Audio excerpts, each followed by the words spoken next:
Padma Purana, the essence of India. आध्यात्म, संस्कृति, संस्कार, जीवन का आधार। सहयोग ध्यान के इस कार्यक्रम में आप सभी का स्वागत है। आज हम सहयोग की बात करेंगे। सहयोग जैसा कि इसकी स्थापना परम पूज्य श्री माता जी निर्मला देवी ने 5 मई 1970 में करी थी।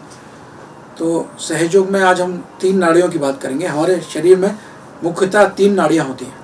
तो पहली जो नाड़ी होती है, लेफ्ट साइड की जो चैनल आप देख रहे हैं, ये हमारी ईड़ा नाड़ी होती है। जो व्यक्ति बहुत ज़्यादा भूतकाल के बारे में सोचता है, पिछली बातों को लेकर सोचता रहता है, अत्यधिक निराश रहता है, उसका कोई किसी काम में मन नहीं लगता है, ये अत्यधिक मतलब उसके अंदर टेंशन रहता है, तनाव रहता है, भूतकाल में ज़्यादा रहता है, उसके कारण ये हमारी बाईं साइड की जो नाड़ी है, जिसको ईड़ा नाड़ी बोलते हैं, इसमें विकार उत्पन्न हो जाता है।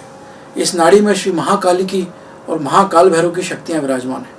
तो ये 4 नाड़ी में जब महाकाली और महाकाल भैरव जागृत हो जाते हैं, तो ये साइड जो है वो संतुलित हो जाती है।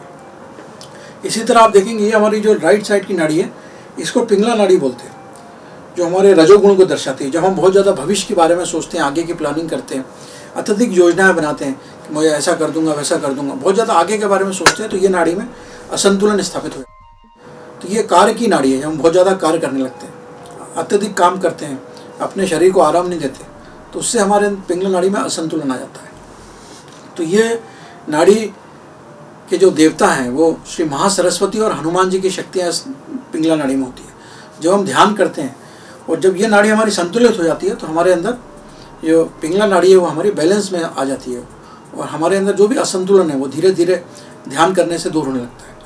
और ये जो बीच की नाड़ी है, अब ये दोनों नाड़ी के बाद बीच में जो ये नाड़ी है, इसको सुषुम्ना नाड़ी बोलते हैं। सुषुम्ना, इसमें महालक्ष्मी की शक्तियाँ विराजमान हैं। जब हम ध्यान करते हैं सहयोग में, तो हम ईड़ा और पिंगला नाड़ी जब हमारी संतुलित हो जाती है, तो हम बीच की नाड़ी में स्थापित हो जाते हैं, जिसको महालक्ष्मी की नाड़ी बोलते हैं। महालक्ष्मी की नाड़ी जब हमारी जागृत हो जाती है, तो हमारे अंदर जो कुंडलनी शक्ति है वो सहज में ही जागृत होकर हमारे तालु में आ जाती है और हमारा योग परमात्मा से करा देती है। अब धीरे धीरे आंख बंद कर लीजिए और अपनी तीनों नाड़ियों पे अपने चित्त को रखिए और मनी मन प्रार्थना करिए, श्री माता जी कृपा करके मेरे अंदर महालक्ष्मी, महासरस्वती और महाकाली की शक्तियाँ जागृत कर दीजिए। मेरी तीनों नाड़ियों को पूर्ण रूप से संतुलित कर दीजिए। श्री माता जी कृपा करके मेरी तीनों नाड़ियों को संतुलित कर दीजिए। मेरे अंदर मेरे चित्त को शांत कर दीजिए। मेरा चित्त जो मोह माया में जा रहा है, संसार में जा रहा है, उससे निकाल कर मुझे परमात्मा के चरणों में स्थापित कर दीजिए।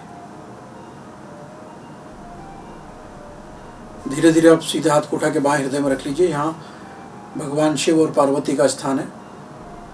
तो यहाँ मनी मन प्रार्थना करिए, माँ मेरे अंदर मेरा शिव तत्व जागृत कर दीजिए। मैं शिव स्वरूप आत्मा हूँ, मैं शरीर नहीं।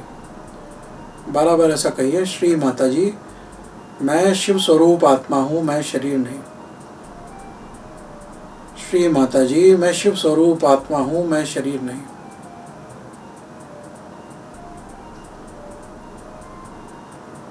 श्री माता जी मैं शिव स्वरूप आत्मा हूँ, मैं शरीर नहीं। श्री माता जी मैं शिव स्वरूप आत्मा हूँ, मैं शरीर नहीं। धीरे धीरे सीधा हाथ उठा के अपने तालू में रख लीजिए, 7वें चक्र पे। तो यहाँ परमात्मा का स्थान है। प्रार्थना करिए, श्री माता जी कृपा करके हमें परम पिता परमात्मा से जोड़ दीजिए। श्री माता जी कृपा करके हमें परम पिता परमेश्वर से जोड़ दीजिए। हमारे अंदर परम आनंद और परम शांति अनुभव करा दीजिए। लंबी गहरी सांस लें,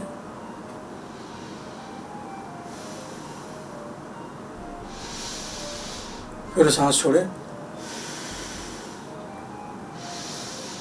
3 बार ऐसा करें। लंबी गहरी सांस लें, फिर सांस छोड़ें।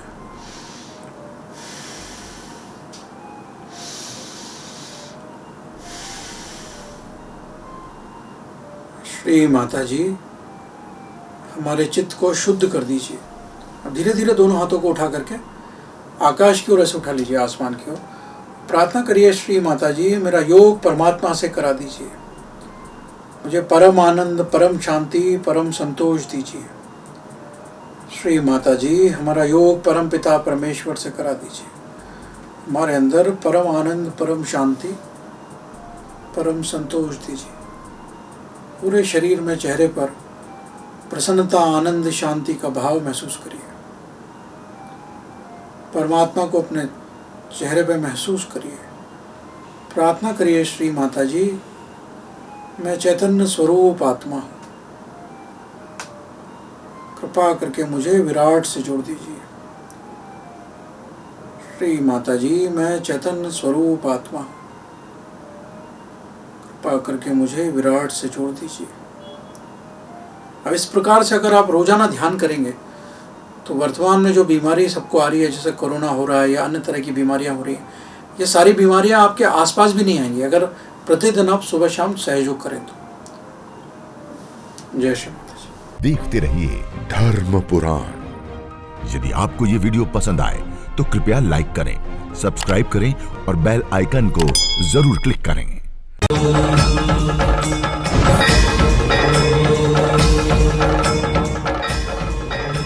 धर्म पुराण, द एसेंस ऑफ इंडिया।